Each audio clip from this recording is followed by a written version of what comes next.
Welcome, everyone, to the 9th episode of Across the Decades. I'm joined by my longtime friend and now brother-in-law, Mitch Yelanowski. Yeah. Would you mind doing us a favor and flipping over the hourglass? And here we go. Yep. Set that there, and we'll do a little cheers. So what are we drinking today? So today we're drinking a little bit of Elijah Craig, small batch bourbon. Nothing too crazy, middle of the line, but it's bourbon, so it can't be too bad. That's good. That's good. Mm-hmm. Yeah, so I guess the best place to begin, in the beginning. In the beginning. So let's see. Of course, we've known each other. Oh, gosh. How long is that? To be honest, I don't even know if I can pinpoint the exact moment because we've been together for so long. I can't remember the exact moment, but I do remember a pivotal moment. And what's that? When we first met. When I broke your toe? No, that was the repayment for when I got the scar on your head. That's true. Yeah, that's true. With the bandstand. So yeah, that was what is it? 6th grade? That was somewhere around there. 7th Yeah, grade? 6th, 7th grade. Yeah. I remember so the story was we were just being boys messing around, and I kind of shoved your head down. Yeah. And we were in band. You played the clarinet. I played the flute. I did play the clarinet. Both wind instruments. They got me.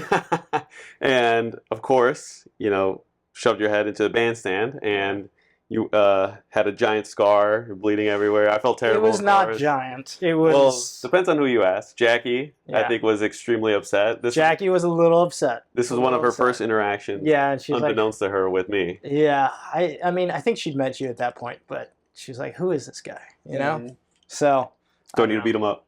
Yeah, she threatened. And for those who don't know, you and your sister are both black belts.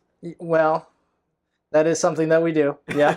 Yep. And so, if you ever want to get married, just make sure that you create a nice vertical scar on the top of someone's forehead.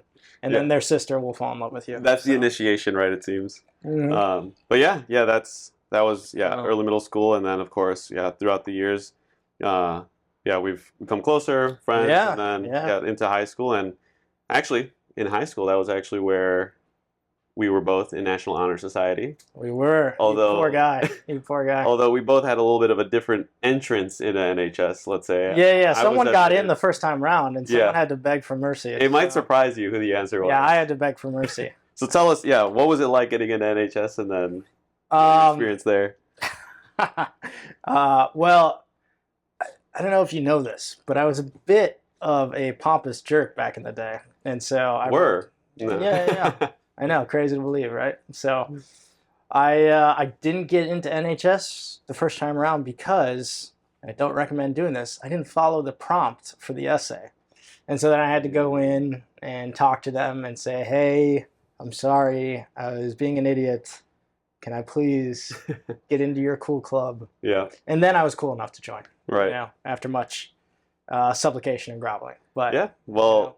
And I mean, you're still someone involved. I think you recently shared a little speech to the students. I did. Mrs. Muring, who had just taken over NHS at the time that we had both come on to the program, reached out to me a couple of months ago now to ask that I give the induction speech for the new NHS class. Unfortunately, I couldn't be there in person, but I was able to record a short video, and my video editing skills are pretty trash. So I sent them what I got, and hopefully it was half decent enough to play for the inductees. But from what I heard, it went all right. Nice. So for those that don't know, we're in the presence of the NHS president. So you were a real zero to hero. I had a turnaround moment. Yeah. It was one of those, I can't believe I didn't get in, to, well, I'm going to show them. So, but I do wish that I had done a little bit better in the seat while I was NHS president. I wish I had given a little bit more to the organization. But all things considered, very grateful that I had that opportunity to be your president. Yeah, that was my president. I think that's a title never goes away. So maybe I'll start referring to you as please don't. President Yelanowski. Absolutely not. Although political career in the future is never out of the question. So speaking of which, political career, somewhat of a common trajectory for people with your background. Yeah. So you went to West Point. Tell us about your experience at West Point.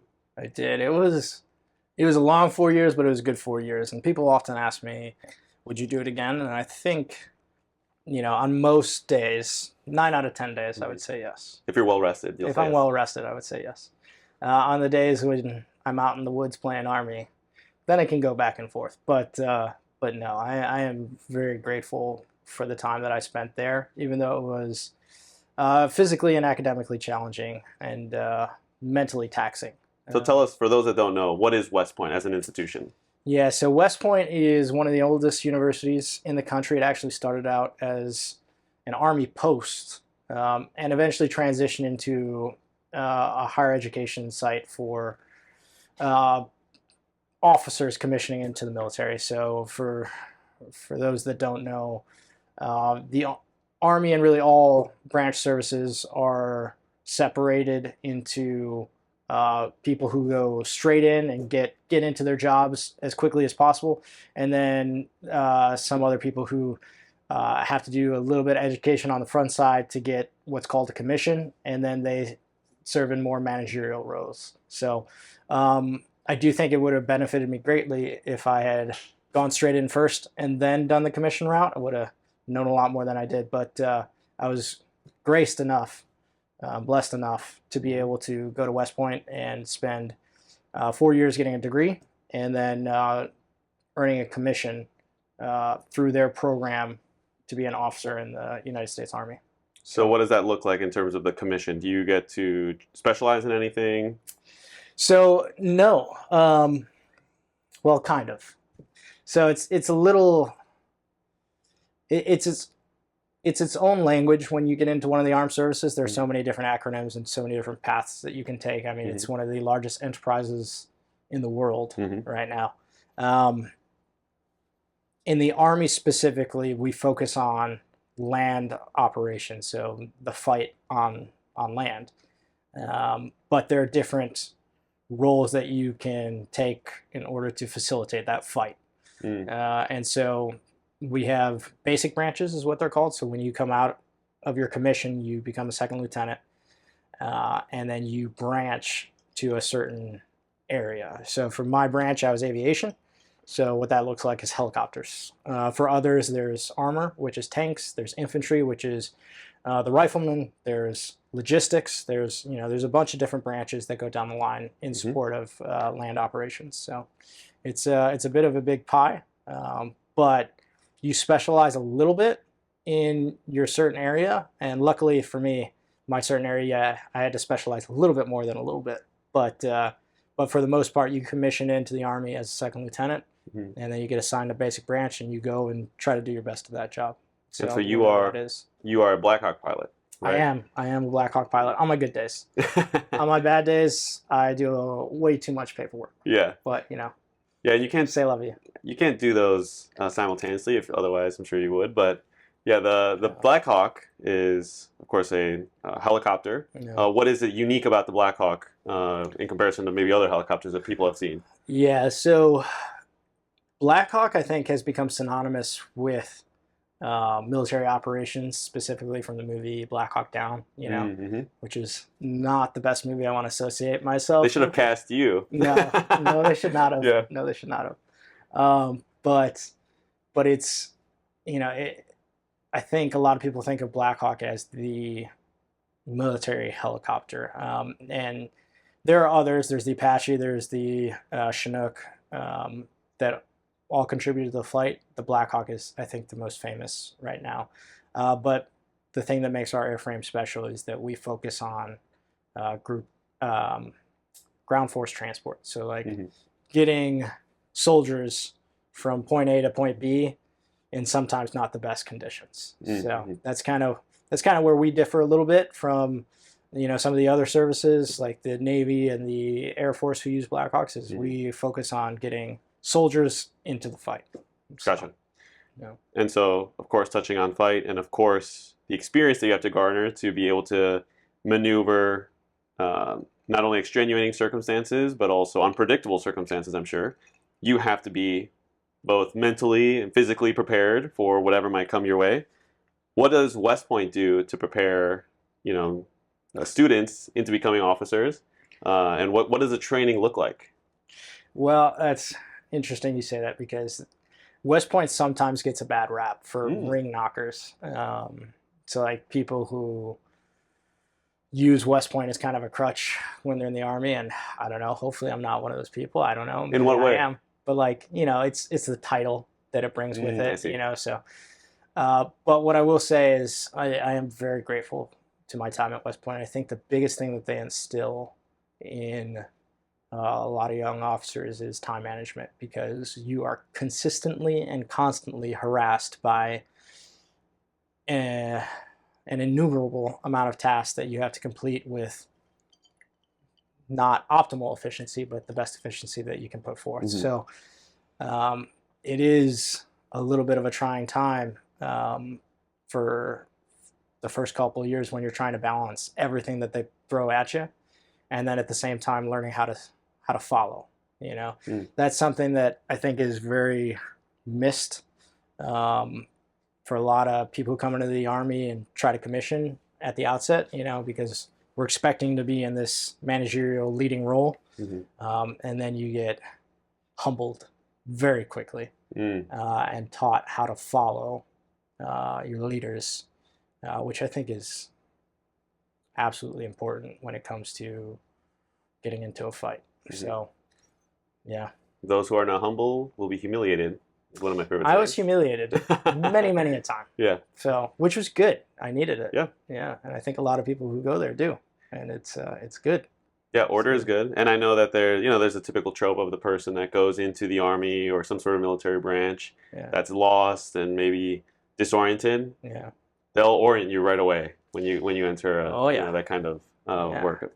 Order is good, unity is good, but the only way you can do that is making sure everyone's facing the right direction, right? Because these missions that not only, of course, the Army, but all of our military services engage with, these are unpredictable. I think the acronym is like BHAG, Big Hairy. No, am I thinking of Big Hairy Ambitious? No, I'm thinking of. There's another phrase that's essentially like, VUCA. That's what I'm. VUCA. What's volatile, uncertain, complex, and ambiguous.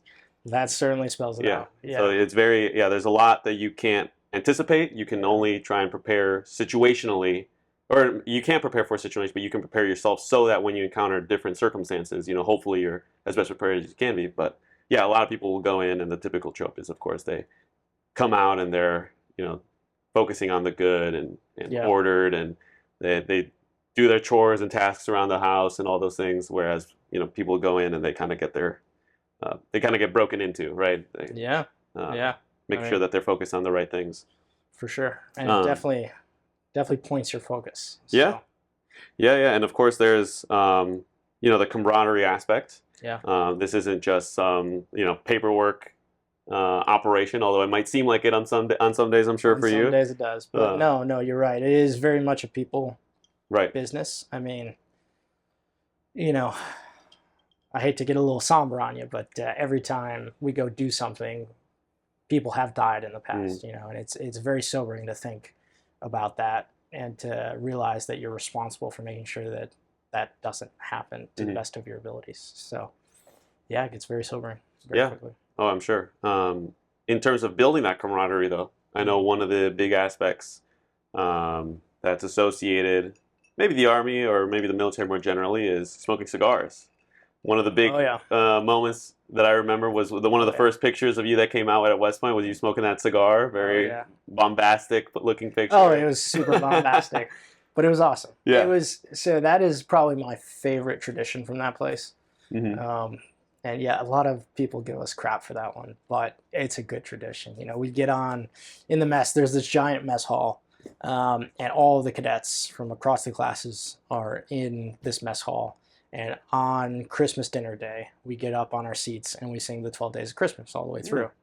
And sometimes it gets a little too rowdy, but most of the time it's awesome. And then after we're done with Christmas dinner, which is probably the best spread of the year that the mess puts out, we go out onto the plain, which is just George Washington's on a horse, and then there's this big grass parade field, and you got West Point in the background, and it's the night of Christmas, and sometimes there's snow on the ground, sometimes it's just clear night, sometimes it's not great weather, but you get out there, you smoke a cigar, and you hang out with your friends, and it's awesome. And then you watch the freshmen puke because they don't know how to smoke a cigar. Right, yeah. The first experience, fortunately for me, I was able to evade that experience on my first cigar smoke, which you actually provided. Was it that time? Yeah, on really? on the honeymoon or not on the honeymoon, on the bachelor party. Yeah. Before the wedding, of course. But what is it about a cigar that you think is either unifying or kind of builds that camaraderie when you're in the military, or any sort of tobacco, whether it's Yeah, so I think else? tobacco has a generally bad rap, and maybe it should, but maybe it should. I don't know. I think cigarettes I'm not very fond of, but cigars and pipe, which you've been introducing me to, and got here. it's been the one you actually gifted me is here. Oh yeah. Wow, nice. Well used as well. Nice. Yeah, so I think it's a little bit different from drinking, and it's a little bit different from like just engaging without something else. You have this kind of subtext in the back of what you're doing when you're talking and engaging with someone that helps lighten the mood, but also helps you, I don't know, kind of engage on a higher level sometimes, and spark those conversations that you might normally not have had. And the thing that is different from alcohol with tobacco is that it's relaxing. So alcohol can be relaxing, but it can also pump you up if you're getting ready to go out on the town or something like that. Yeah.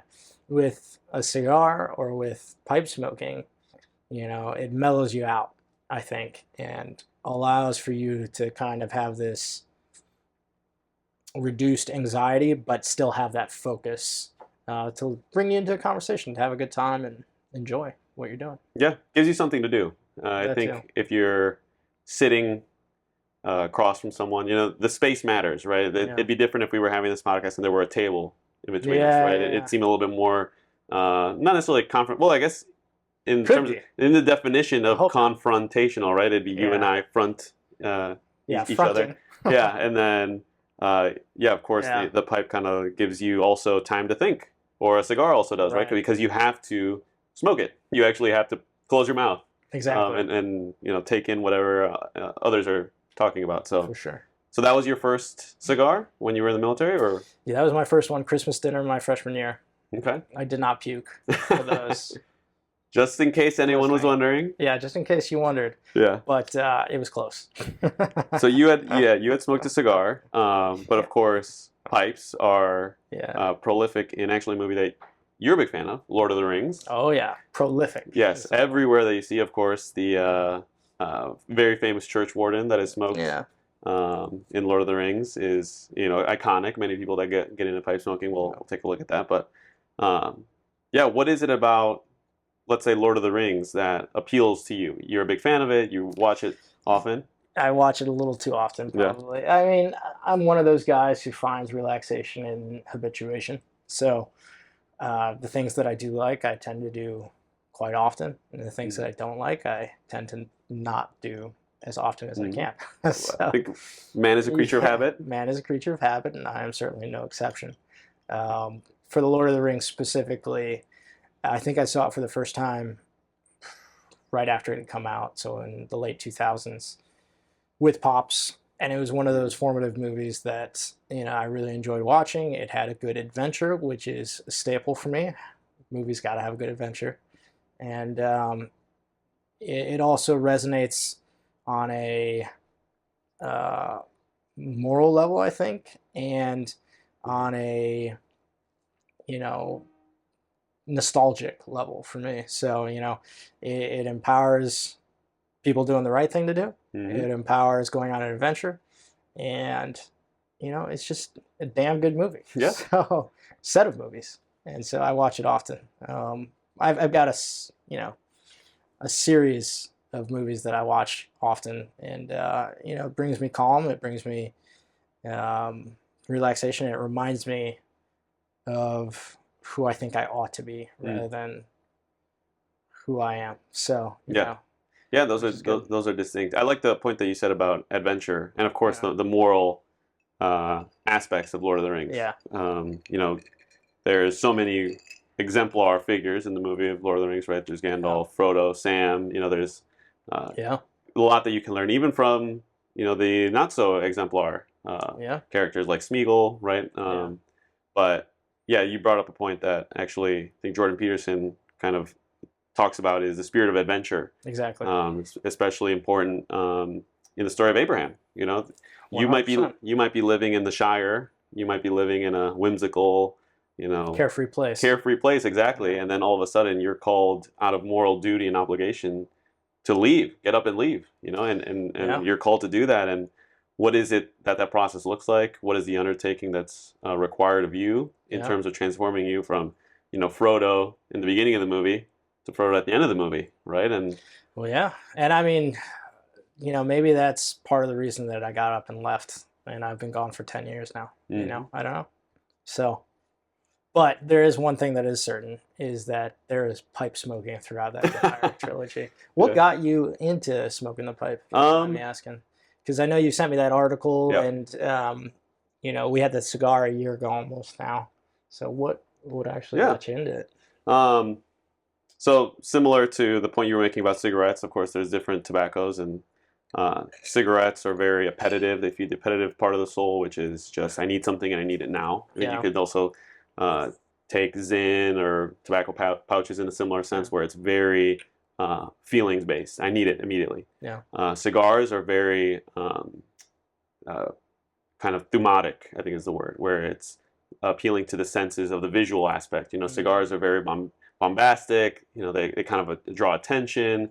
They're good looking. You know, there's something there, but it's I would say a little bit more masculine in nature. There tend to be more men that associate with the cigar, and then the pipe smoking is a little bit more rational. It's a little bit more balanced. And if you take a look at this pipe, actually, you'll see that there's both a kind of a masculine and a feminine side of the pipe. Yep. Where you have you know, the actual stem, but you also have the bowl. And so it's a little bit more philosophical. I think that's what's typically associated with it, is intellectual and just reflection. You know, with cigar, because the cigar tends to burn regardless of if you're smoking it or not. With the pipe, you actually have to stoke the flame and breathe and reflect. So I've been really enjoying it just from a sense of reflection and prayer for me, and thinking about different aspects of life. I think that's something that we don't do enough in our society. So I've always been interested in it just from a appearance.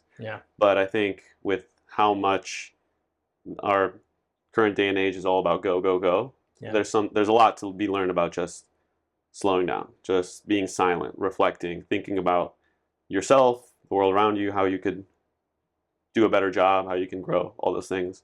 And ultimately, I think maybe it was Solzhenitsyn who said a lot of the world's problems would just be solved if man could sit alone in a dark room by himself with his thoughts. And maybe so. Not a lot of people can do that. And there's a reason for it. It's very tough to be alone with your conscience and your thoughts and sit and think. But ultimately, you don't spend more time with anyone else in this life other than you, right? You are literally the person that you spend the most time with. So it's good to be comfortable with yourself, I would say. Yeah. Well, to your point, though, you mentioned that you have to continuously stoke the flames. And that's one thing I've always enjoyed about a cigar, is whether or not I puff it, it's still going to burn. So that is something. You gifted me a pipe yesterday, actually, which I was super stoked to have. And pun intended. Yeah. And it's great, but I am going to have to make that transition to be more attentive to it, and it's going to be good. It's going to be good. Hopefully we'll smoke tonight. Yeah, so. Definitely. There's a little bit more effort involved than, of course, a cigarette. You just light it and go. And but with the pipe, it's much more intentional. And I guess going back, you mentioned that there was a lot that you had in your rotation movie-wise. Of course, Lord of the Rings we just touched on, but you're also a big fan of Batman, James Bond, Indiana Jones. Yeah. What is it about those movies that you like? What's in common with those, let's say, fictitious characters? So they're all a hero story, you know, and there is,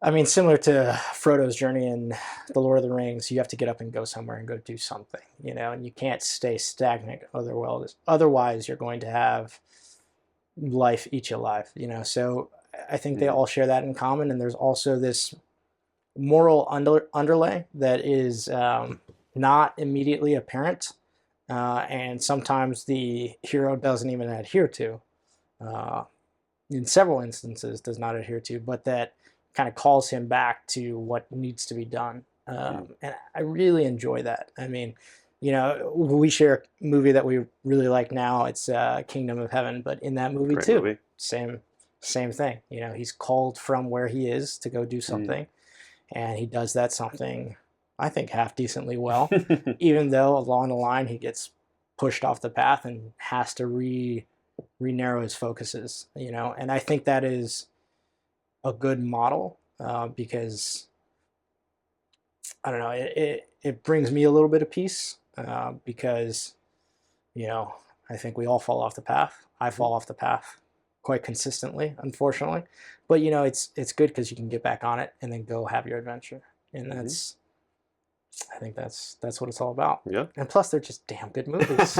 That's true. Production-wise, you can't argue that. You cannot argue, you know, and they're fast-paced and, you know, they got good fight scenes. And I'm all about a good fight. And so. And there is the romantic element. There is also sometimes. But yeah, I like that point about even Kingdom of Heaven, of course. Great movie. Orlando Bloom, Liam Neeson. Very popular scene with King Baldwin. Yeah. Of course, one of the iconic and historic figures of the Western civilization, Christendom. Yeah. Right. Great movie. Strongly recommend. But I'm noticing the adventure aspects and of course the moral quandaries and it's overcoming yourself. You know, because we all fall short of the glory and grace of God, and we're all fallen. Man is fallen in its nature. But what is it that we can do through grace to become better men? Right. And sometimes I should say we always need to get out of our comfort zone to be able to grow. It's like lifting weights or wanting to run the marathon, right? You don't become a more moral person just alone, you know, by yourself. You do it through challenge, through trial, through tribulation. Yeah. Well, and to your point, I think I think I've identified a slight difference between the movies that I like and the movies that you like, which, to be fair, you don't watch as many movies as I do. But more lately, but yeah. More lately, yeah. But I like to see the character go out and have an adventure, and you like to see the character have an internal struggle and build themselves up. You know, and I think I'm gonna have to learn to like those movies. So. Well, I think both are definitely valuable. You know, the temporal realm matters. You know, the incarnation is important for that very reason. That it's not just a struggle in your mind. You know, it's not just about role playing. You know, being a moral person. Everyone can think that they're a good person, and you can have all these imaginations and machinations that say you are. But ultimately, when push comes to shove, it's really the temporal realm that matters. So, let's say, Lord of the Rings again. Tolkien. Very well respected author, one of the greats. In terms of greats. Yeah, in terms of authorship, he was again a pipe smoker, but he was also a devout Catholic. He was a devout Catholic. And of course, you see that with Lord of the Rings, kind of definitely many inspirations from Christianity there.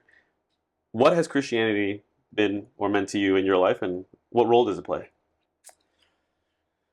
So, I'm thinking of an interviewer right now, and I can't remember his name, Steve something, who's Catholic. And he gave an answer to this very question, I think, in an interview of himself, coincidentally, that said gratitude.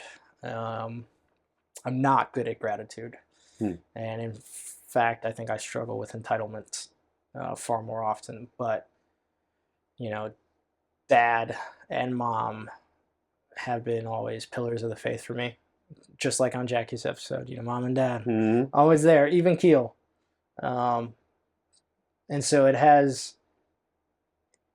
The gratitude that I've had from the life that I've led so far has inspired me throughout the years to turn back to God, I think, as poorly as I do it. And I have a little bit of a rebellious nature. Don't we all? Don't we all? And, you know, I often find myself thinking I know far more than I do.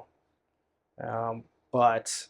You know, with those pillars of the faith, with Jackie, who's always been even keel for me as well, and the fact that there is solitude within the church, you know, it has always been something that has been apparently real to me, and that saddens me when I see people argue for atheism, you know, because I just know it's real. but it's hard to make a good argument sometimes for it, you know? It's the illegal chess move of atheism. Yeah. But the way I like to think about it, touching on what you were saying about knowing it's real, it's what's more real, a bird or math? You know, is 2 plus 2 equals 4 more real than the material? You know, tomorrow, you and I won't be here, right? Yeah. In long enough time span. Hopefully not literally tomorrow, but, you know, over a long enough time span, you and I and this whole world won't be here, but 2 plus 2 will still equal 4, right? So what's more real? You know, the visible or the invisible? And so from there, you can start to wonder, well, okay, well, if math is real, I know it's real. What else is real? You know, I know pain is real. Pain is real. You can't argue yourself out of that one. You can't argue yourself away from feeling pain. So, but the only reason that you feel pain and you continue to feel pain is because of love. If you didn't love that which was feeling pain, you wouldn't endure the pain. Yeah. So ultimately, the most important kind of mode of existence or the plane is love, right? Yeah. You know that God is love, and it's not just a platitude. It's no, literally, God is love, right? So if you think about that, you have the Father, which is the lover, and the Son, the beloved, and then the Holy Spirit, which is the love that they share that's so real that it becomes co-equal and co-eternal with them. But yeah, I guess what you mentioned that you kind of turned back most recently, you've kind of grown in that. Yeah. What does that look like? Yeah, well, so I wouldn't say that I've been good at it because I'm not.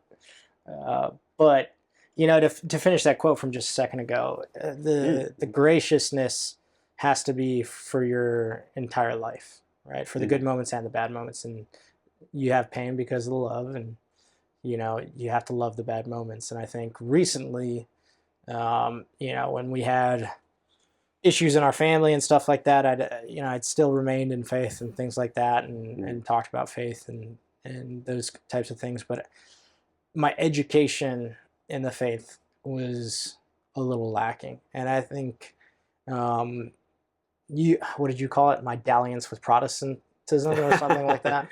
Yeah. So I mean, in the South, Protestantism is huge. Yep. And one thing I am so grateful for is I've had so many wonderful friends, and those friends and I would go to church together, especially in Savannah, to a church that was non-denominational, and he would go in and teach the Bible. And, you know, it was very educational for me, and I learned a lot of things, and then that kind of inspired me to look a little bit deeper. And then when you started picking up the faith again, which you're going to have to tell us a little bit more about, you inspired me to look into things which I had just been kind of glossing over, and I'm still in pursuit of that. I have a lot to learn right now, but it has been very educational for me, and that's kind of been bringing me back to Catholicism. You know, I was baptized in the Catholic Church. I still have yet to be confirmed. I need to go to confession at some point. I do too. Yeah. Well, don't we all? But yeah. So how did you come back into the Catholic Church? Yeah, I guess the short of it is I took an intellectual route. You know, a lot of it is just pride and hubris that blinds people, of course. That's the, you know, capital sin that kind of keeps us away from God. But after kind of recognizing my own mortality, right? We all have to come to terms with, you know, this too shall pass. Life will end at some point, and you have to wonder, well, what happens when I die? You know, do I just disappear like I never existed? Is my soul eternal? Things of that nature. And you know, the Catholic Church is a 2,000-year-old institution. Well, actually, almost 2,000 years old. Will be coming up in our lifetime. Yeah, pretty crazy. And there's a lot of reason and intellectual arguments that can't be argued away. And I think if you look at them in good faith, and we can get back to the word faith, that, you know, it just decimates any other belief system, because everyone has a belief system. You know, you have to have some belief about the nature of good and evil, morality. You know, people will say, oh, there is no objective truth, but that's an objective truth claim, so that kind of falls on its face. Yeah. That there's things that are good or bad. Well, who is the arbiter of good or bad? You know, if you say something's good and I say something's bad, then, you know, what's the reasoning for that? And I just had to look at all the logical arguments and, you know, just come to the realization that, you know, that there is a spiritual aspect, a spiritual realm, and then just, you know, what is most truthful. You know, if people search the truth, you know, knock and door will be open, and seek and there will be an answer. Yeah, I think that was basically it. And yeah, faith I think also gets misconstrued as I think Soren Kierkegaard kind of put it as this blind leap of faith that there's almost this unreasonableness, which there can be. And I think we don't necessarily want to be robots and act perfectly rationally all the time. It's not all about getting an advantage on someone else or doing everything for your own gain. Yeah. We all intrinsically know that there's something beautiful about sacrificing what you want for someone else. That's what love is, right? But faith isn't this just total blind, made up story about, just some fairy tale Zeus-like, right? No, this is a reasoned leap where you say, well, similar to how people get on airplanes, they don't know who's flying the plane. They have faith that the person is experienced and is sober and is not crazed, and that the plane was checked and has fuel and all those things, right? There's a lot of faith that happens when you fly in an airplane. You're flying at what is it, like 20,000 feet in the air? And to your point, I think the blind leap of faith part is at the right time. There is a time and place for a leap of faith, especially when it comes to our faith. But it's got to happen at the right time. And for flying on an aircraft, you are 100% right. There are a lot of things that you have to take on faith. Yep. But that doesn't mean you don't step on board the aircraft and go. Yep. I think it's Hebrews 11:1. Faith is the substance of things hoped for, the evidence of things not seen, which is in, let's say, less eloquent terms, is basically that which is real, but you can only feel it. You can only sense that it's there. It's like, prove to me through a math equation that Sammy loves you, right? Your little sister, of course you love her. I can sense it, but I can't prove to you in math. It's the substance for the evidence, and it's something that I think, as we were talking about, G.K. Chesterton also says that hope as a virtue can only be expressed in a hopeless world. If there was nothing to hope for, then you wouldn't necessarily have hope. Then you would be hopeless. And you have to, same thing with love. To show love, you need to show it even to those that don't deserve it. And we all get mistreated, and sometimes people aren't gracious to us or say thanks or even treat us poorly. But that doesn't mean that they don't deserve our love any less than had they done that which was deserved or maybe merited. Regardless, yeah. It's not transactional. It's not capitalistic in nature. It is freely given. Freely given. And so those are things that I think, it's one of those things where, specifically the Catholic faith, the more that you learn about it and read into it, you just sense this is truth. This is correct. Everything makes sense when you look at it, it makes sense that it doesn't make sense. Exactly. Yeah, and that's what's hard, is you don't want to be a totally rational creature. You want to get married. You want to have kids. You want to do these things that are really, really difficult and taxing. But ultimately, those are what brings fulfillment to our life. Yeah, those are the good things. Those are the good things, and I think we touched on Sammy. Of course, you're one of four. You are the eldest brother. I'm the eldest brother. And of course, virtue, responsibility, those are all great things. But in terms of practical matters, as the eldest brother, what has, let's say, specifically Sammy's role in the family been like in terms of either your own growth or even, the experience that she had several years ago in terms of strengthening or maybe helping you grow and maturing to who you are today? Samantha is the saving grace of our entire family, I think. I know. When she was first born, I remember coming into the hospital room. Jackie and I weren't there. We had been at home while Mom was delivering, and our uncle Ron had taken us into the delivery room, and Mom was trialed. She'd just given birth, and then Dad was in kind of the corner of the hospital room, and Samantha wasn't in there yet, and I was very confused as to what was going on. But I saw a little pamphlet of Down syndrome on the desk there, and then the doctor saw us coming in and then walked out for a minute to give us some space and whatnot. And I don't remember if I jumped the gun saying it or whatnot, but there was a little bit something of a palpable air in the room that she had Down syndrome, and Dad did his thing where he pulls down his glasses and looks over his glasses like he's lived for 250,000 years, and just looks at you. And he's like, she's an angel sent by God. And that's it. And that's really been true for the last 17 going on 18 years with Samantha.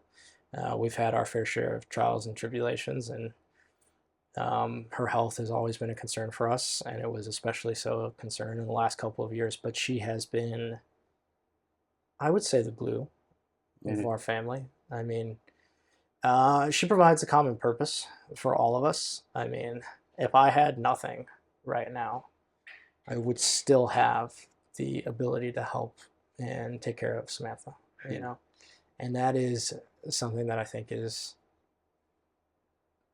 been wonderful for all of us. She has been a sassy little 17-year-old freaking wonderful gift from God. So Sammy Doodle. Sammy Doodle. Sammy Doodle. Yeah, and I think our entire family would say the same. You know, she's an inspiration to us all. And the last thing I'll say is that Samantha doesn't realize what she's been through. You know, like the comprehension, she has a comprehension to understand that what she went through was bad, but she doesn't have the full grasp of just how bad it was. And so she doesn't care. Yeah. You know, it's like it never happened to her. There's a beautiful innocence there. It is a beautiful innocence. Yeah. And it's inspiring to us all, because like if she can go through that kind of trauma and just be like fine about it, you know, what the hell's wrong with all of us? Yeah, that's certainly true. Man, what a beautiful angel. What do you think her introduction to the family and her trials and tribulations that you touched on had as an impact in your relationship with, let's say, your sister Jackie? Definitely grew our relationship. So Jackie and I, growing up together, were a little bit of bashing heads there for a minute. I think that's what two black belts will do. Yeah, you know, it was good. I was a lonesome child.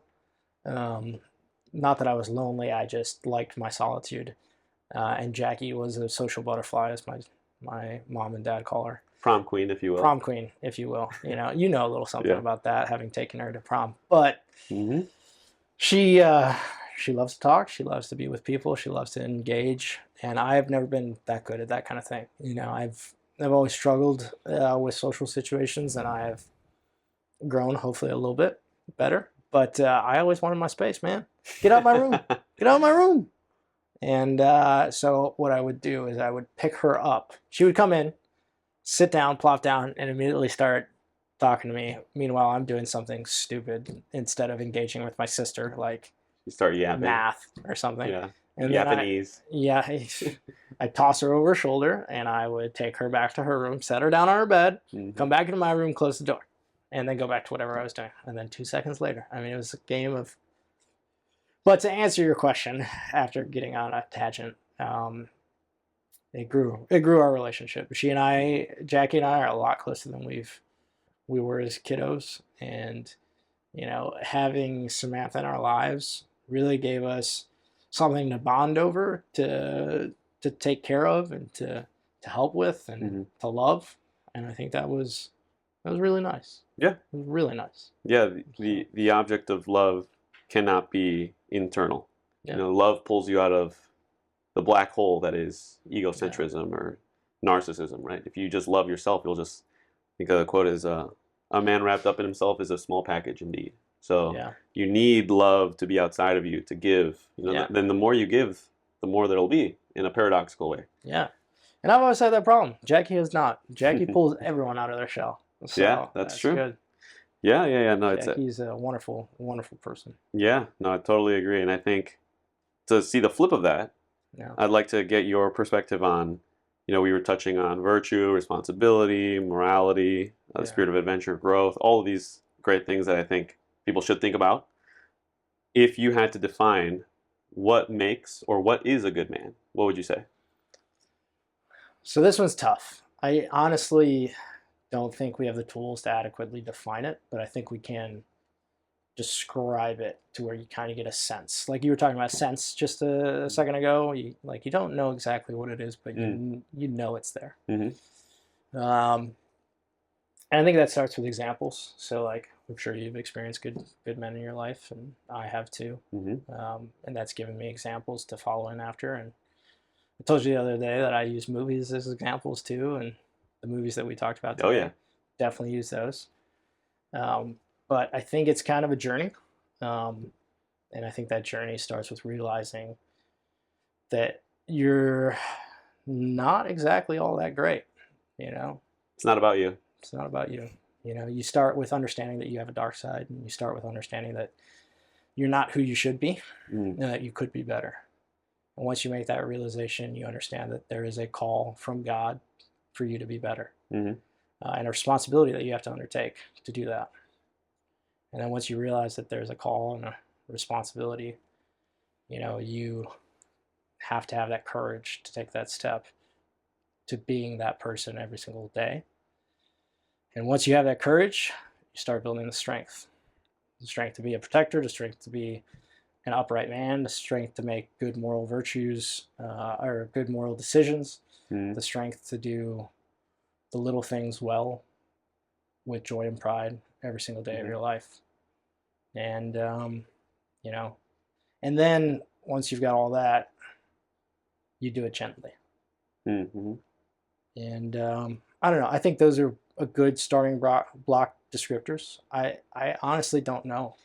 I think that's the best answer. I'm not sure. I know it when I see it, but I don't know. And I'm not convinced that I'm even close to one yet. So I think that's part of the answer. I don't know. Humility. I don't know. But hopefully one day someone will find out. So. Yeah. No, I like the point of saying also it's important about, or also what's important is, you know, doing it gently, doing it compassionately, that you're being called to something better. Yeah, I think it's Saint Josemaria Escriva, I think, said that heaven and earth can feel really distant until you realize that they come together in your heart. You know, that's a good one. The humans are maybe more akin to angels than they are apes. If we think, what would the angels think about what I'm doing versus what other men or what the world think, you're probably going to be on a better route. And actually, your namesake is right here. We have Saint Michael, the Archangel, of course. That seems like a pretty apt descriptor of what we're called to do every day, right? You have, for those that can't see, you have the iconic image of Saint Michael, the Archangel, slaying Saint himself. But yeah, it's basically like what you said about the dark side. There's no man is perfect, and that quest some would call carry the cross. Carry the cross. Yeah, and that's a good way to put it. That's basically what Christianity is all about. You know, it's a mode of being. You have your burdens, you have your cross, you have your trials. Now, are you going to pick it up, or are you not going to pick it up? Well, that's a big question. And some days I don't want to pick that damn thing up. Yeah. You know. But yeah. You got to. So I do have a interesting question that I'd like to get your perspective. We touched on this several months ago when you were here, but I wanted to see if your position has evolved at all. Okay, hit me. What are your thoughts on lying? Is lying ever justified? If so, I'm still torn on this entire thing. So we talked about this at length last time, and my posit to you was that the Ten Commandments are characteristics of the path. They are not the path. I don't know if my viewpoint has changed yet. Maybe it should. I don't know. Do you think a white lie is ever worth it? To appease someone's feelings, maybe? I think there's a hierarchy of good. And it's very difficult to know what good will come out of it. But you still have to take that into consideration. Does that make sense? So, like, no matter what we do right now, we don't know what's going to happen 10 seconds from now. A meteor could come through this very window and smite us both. Fire alarm might go off. Like it did yesterday? Exactly. We have no idea what's going to happen from 10 seconds from now. But we do have a decent guess of what our future self might look like. And so I think you have to take that into consideration of the calculus of good and evil. Okay. I don't know that that's the right thing to do, though. I don't know. Because you have no idea what's going to happen next. And so my kind of limited understanding of this right now, which please regale me with what the former authors have said, but is that the Ten Commandments are God teaching us indicators of the path to righteousness. They are not the path themselves. And that being said, it's kind of a language of the path because you're learning what an ideal should be, right? You're learning what in a perfect person should be happening. But if you're faced with a very significant moral quandary that has life and death, I'm not 100% sure that you shouldn't lie in order to save someone. Mm-hmm. So Kant would object to that. But, yeah, but he's also Kant. So. But he's also Kant, so yeah. I don't really care. Yeah. So, I don't know. Yeah, I think you do touch on the Ten Commandments being what the Catholic faith would say is the foundation of the law, which is the bare minimum. It's like if, again, the faithfulness that man should have towards God is like a marriage covenant, which is why we have that sacrament. But in a marriage, it's pretty simple. You don't cheat. You don't, you stay faithful. You say, I love you. You provide. That's like just do the bare minimum. Like that's 100%. The bare minimum. Then the Sermon on the Mount, the Beatitudes, that's where you see the fullness of, yes, fullness, that's like the aspiration of what you're trying to reach. But in terms of lying, I think it's, I take a very hard line approach, I think. Don't lie. I'm just, don't do it. Don't lie. I think lying is intrinsically or just per se bad. And I think one thing that kind of stands out to me is one of the axioms that I think people have to believe is that the truth will set you free.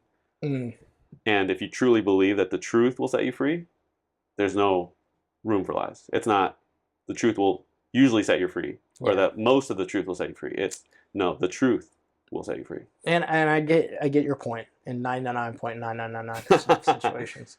And agreed, fire should not be fighting fire. Maybe that's the leap of faith. That last maybe point. That is that last point. Maybe that's the leap of faith. It's not your will, but his. No, that's true. But I'm still struggling with the points in extremis. And if you broaden out that categorically, and you look at several points in the Bible, where war is, it's in there. Yeah. And it's,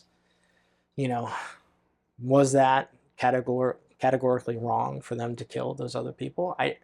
Probably, but I don't know. I don't know. And I am looking at the points in extremis, and that's why I say that the Ten Commandments and then the law, the fulfillment of the law, I think are indicators of what it means to be the fullness of the faith, but I'm not sure that it is the fullness of the faith. Yeah. If you're talking about like the story of Saul and, the military demands or requests that were made of him, I know that there's certain texts that now maybe indicate that was written far in the, or not far, but a little bit detached from when the events actually occurred, and so maybe it was a little bit more of a anagogical or like metaphorical explanation. Maybe it was. I don't know. But I think the point still stands of, to a certain extent, we have to make hard choices. Yeah. And sometimes a lie is the easy way out, but is it the right way out? I think that's where I don't know. Things get difficult. I think 99.9% of the time, no, it's not the right way out. Right. But that 0.1%. Yeah. And so that'll be my challenge to all listeners. Stop lying for a week. I think if you try to just appease someone by saying, oh yeah, I really like this meal, or I like that drink, or thanks for doing this, or whatever it is, but you don't actually mean it, just don't say it. Yeah. I have obviously been doing this for much longer than a week, but it's really hard. It's really hard to just not lie. Sometimes I'm not good at it. Sometimes you just say a lie. It just comes out of your mouth. Like you didn't even mean to say a lie, and then you just said a lie. Yeah. But the quicker you correct it, the better. So I've been trying to do a better job of saying, sorry, I just that was a lie. It's not to say you can't be a little jokester and just be a serious face all the time, but it is important that when you're asked of something, just tell the truth. And then just see where that takes you. And I think it is really important. That should be the basis, right? That's why they're called the Ten Commandments. Don't lie. I'm not good at that. The white lies, they get me. They eat me alive. It's hard. So. Yeah, and then you get into the quandaries of Christmas and all that stuff, Santa Claus, but... Yeah, you're going to have to do a lot more to convince me on that one, though, because Santa Claus is a staple of our house, Yeah, I get it. We're going to have to go 10 rounds on that one. We'll talk about that one over a pipe. Yeah, sounds good. So now that I've got you not wanting to lie, I think now is when I can ask you circling back to the military this is gonna be story. bad. Here, okay. What is the craziest military story that you can share with us? The craziest or the best? I'll leave that up to you. Oh no. Craziest.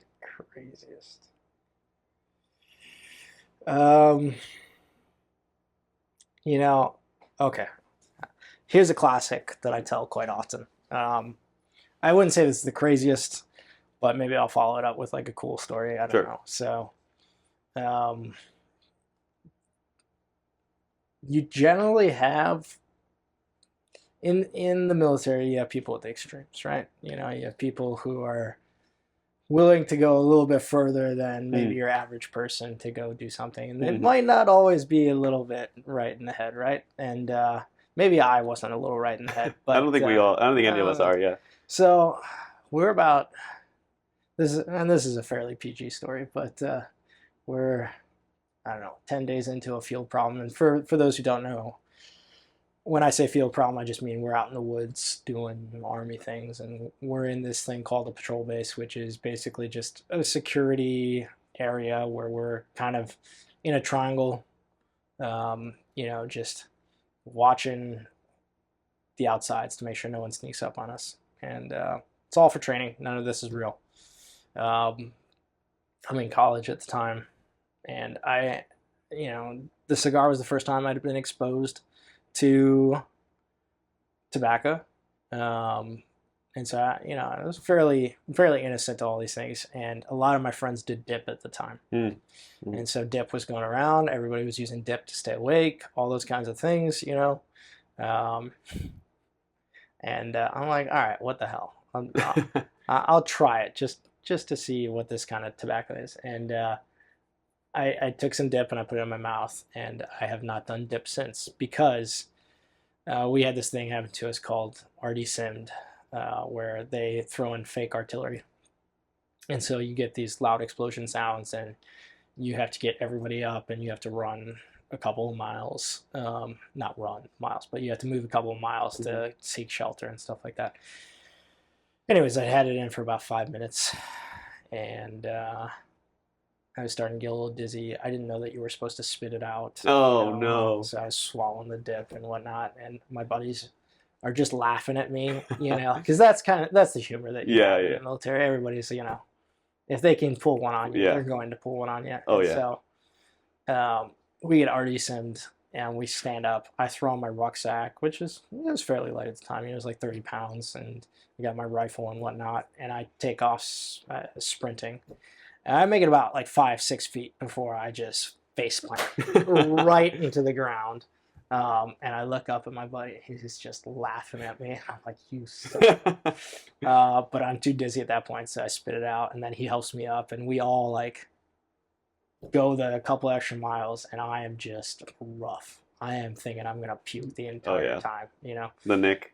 Yeah, so I wouldn't say that's the craziest story, but that's a story indicative of how life is in the Army, because I have so many different stories like that. You know, like the sense of humor in the Army is definitely one that's more like pull one over on you. Oh, for sure. Yeah. You got to take the small wins, I'm sure. Yeah, you got to take the small wins. And I have not dipped since. That was my once and only excursion with dip, because man, I just remember that so much. But yeah, and now Zin is, you know, prevalent. So that, you know, whatever the equivalent age you were at that time, this is probably the same story, but Zin. Yeah, exactly. Exactly. So, but maybe one of the cooler things that I've had the blessing to be able to do is, so I told you before that the Black Hawk specializes in getting troops from point A to point B in contested environments, and so. I had one of the opportunities to work with a bunch of different organizations from across the Georgia area, all U.S. forces, but like people from the Air Force, people from multiple factions of the Army, people who were civilians, like a whole bunch of them, to do a training exercise. And we had, you know, just a really cool plan to come and take over an airfield. And so We had people paradropping in. I flew in some people. We did a CASEVAC run where we went and picked up pretend wounded soldiers. We had people on the ground. There were UAVs in the air. There was so much happening that it was just crazy that all of it got put together into this one harmonious plan, chaotic plan, even without real enemies. So right, yeah. But that was probably one of the cooler things. That was pretty cool. That, or getting to interact with all of our partner nations in Europe, which has been pretty cool. Nice, yeah. And for those that don't know, you're stationed in Germany right now. Germany, yeah. Yeah, very cool. Well, this will be a fun little thought experiment.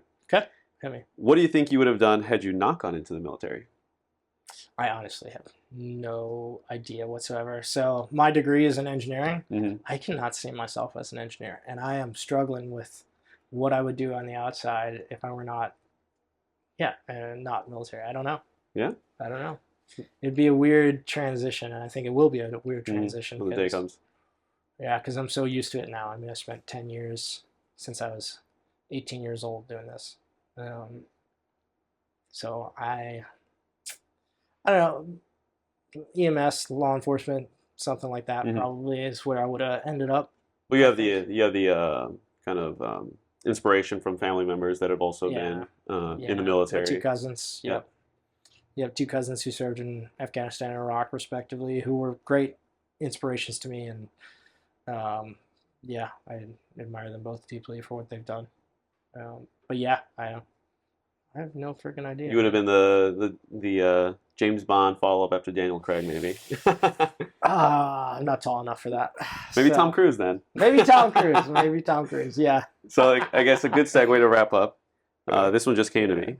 If you would recommend one movie or one book for people to read to kind of sum up what it is that maybe your worldview is, what would it be? One movie, one book to sum up my worldview. Man, that's tough. Or that you just, that you particularly enjoy. Can I recommend like 100? Because I've got. You can recommend a series. How about that? You got to go Lord of the Rings then. Lord of the Rings? Yeah, you got to go Lord of the Rings. I mean, I haven't finished the books, which I know, cardinal sin right there. But I made it a decent chunk. But the movies were so good. So good. And the character you identify most with? I'd like to say Aragorn, but probably Sam. It's probably really who I am. Why Sam? Because he likes to eat, man. Yeah, he does love his meat. He does love. Yeah, he does love meat. Yeah. So no, I mean, I don't know. It's the hairy legs. That could be it. That could be it. I don't know. That's probably it's a good probably one. the number one. Or I think the one that's probably compelling is Kingdom of Heaven. Is probably pretty on there for relating to today. Yeah, I would think. Orlando Bloom, Liam Neeson. Can you believe it? Yeah, very good cast. And then who plays King Baldwin? Also a very good famous actor. Yes. What is his name? He played the Hulk back in the early 2000s. Yeah. Can't remember his name though. But you got to watch the director's cut. Director's cut, so much better. Which you hadn't heard about until recently, right? No, and I bought it immediately after you told me that it existed because I don't know these things. So yeah. It looks like we're just out of time in our hourglass. Well, we've had a great conversation. Anything else that you'd like to share? Any shout outs? Just like to say thank you for having me on here, and thank you for my wonderful family. And yeah, hopefully they don't listen to my dip story and immediately excommunicate you. Excommunicate me from the family. So, yeah, well, it is the day after, or no, 2 days after 4th of July. 2 days after 4th of July. Yeah, glad you could be here. Big thank you, of course, to all of our men and women in the military. Thank you for your service. Thank you. You can't forget to express our gratitude. And I've done nothing, but if you get Gabi Jr. or Noe on here, they're the guys. Certainly. Yeah. Yeah, and of course, 4th of July. So God bless America. God bless America. Let's go. And on that note, thank you, of course, to my brother-in-law, Mitch, for the 9th episode. So happy you could be here. Yeah. And then to all those listening, I hope you can join us for the next episode Across the Decades. Till then. Yeah, till then. Ciao and danke. Danke.